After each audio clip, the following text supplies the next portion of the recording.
Thanks a ton, buddy. Let's get to Rod the Bod briefly here because I know he had a long night last night into the night, and man, well.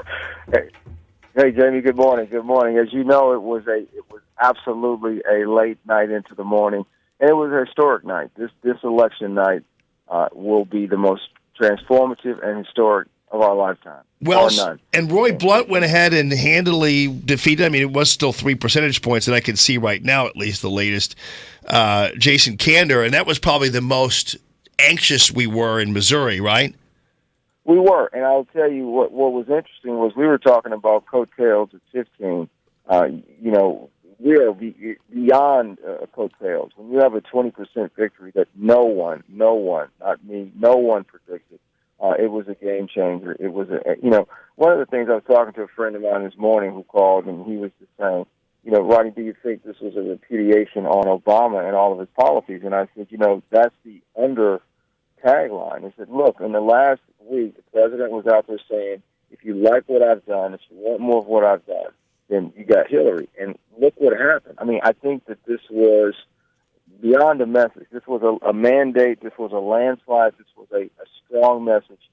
No more of what we've had. We must go in a new direction. And I think that's the conversation that's going to be picked up across the country and in this state. What happened in Missouri last night is historic, unprecedented, a sweep like never before across the statewide races. People were prognosticating. I was wondering what might happen with some of the old legacy names. And what Missouri voters said overwhelmingly was, we want to go in a completely new direction. And so it was a historic night by every stretch of the imagination. And I was glad to be up covering every moment of it. I wouldn't have been able to sleep anyway. Yeah. So what better place to be than sitting on the air and sort of getting the real narrative out to people who were willing to listen to us and stay up with us. Right. And we have now a situation where we have a Republican governor, a Republican-controlled House, and a Republican-controlled Senate in Missouri, and lots of things can happen under those guidelines, and Eric Greitens has been completely on board with the economic initiatives that we've been looking for that have been blocked repeatedly by Jay Nixon, and so it's going to be a big deal. I think Koster, I'm telling you, I know a lot of people who were close to that campaign, and, Linda Brotherton, who was on the air with me last night, these folks were crushed, and I think they had no idea what hit them. And, well, that's the way it goes. Well, and what hit them was the will of the people. People, you and I have talked for years about people need to get out and vote, have their voices heard. Listen, that's what happened yesterday. Jamie, you and I will be unpacking the outcome for weeks to come. But one of the things I think that the clear message to me was that people did not like anything about where the nation was headed, and they wanted to try something completely different. They wanted a different route. And so this idea that the Senate was in play, we heard that up until 7 p.m. last night, the U.S. Senate was in play. Well, it appears that it was not in play. It appears that the only thing that was in play was millions of voters coming out to send a message that they wanted Donald Trump, they wanted what he had to say, they wanted that narrative and everything that came along with it. Yeah. That is sort of the takeaway from yesterday. All right, brother. Well, we will be with you on Insider Talk, as we always are, on Sunday, 12 to 1.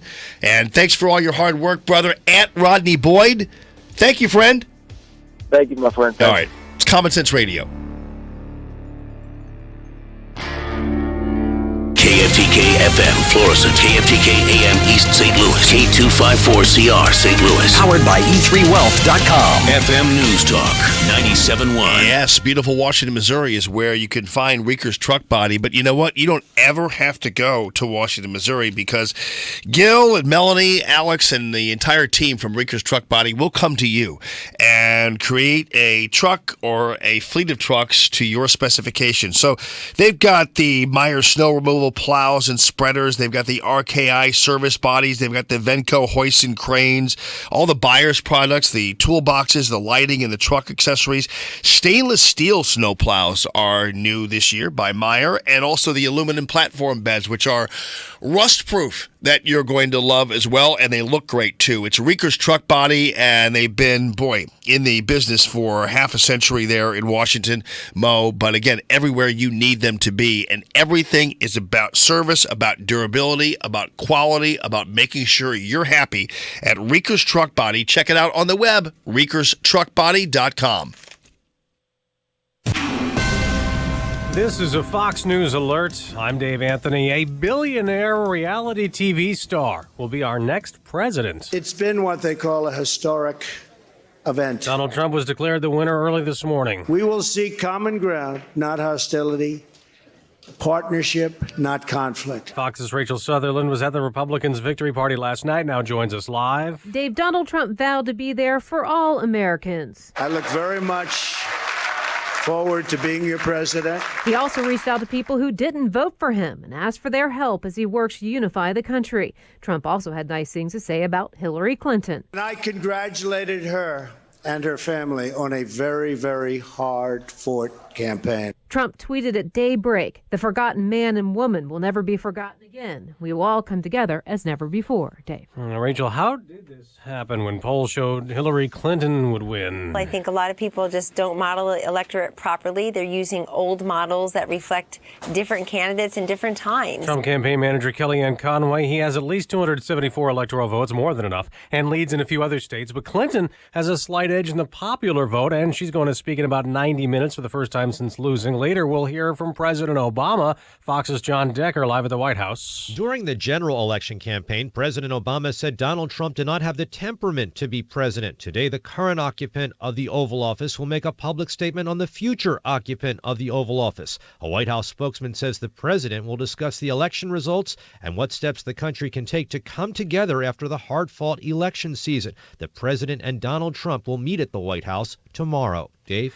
John, Donald Trump will have a Republican Congress. They kept control of the House and Senate. On Wall Street, we're looking at a possible big sell-off at the opening bell in about 28 minutes. Dow futures down more than 200 points. Fox News Radio.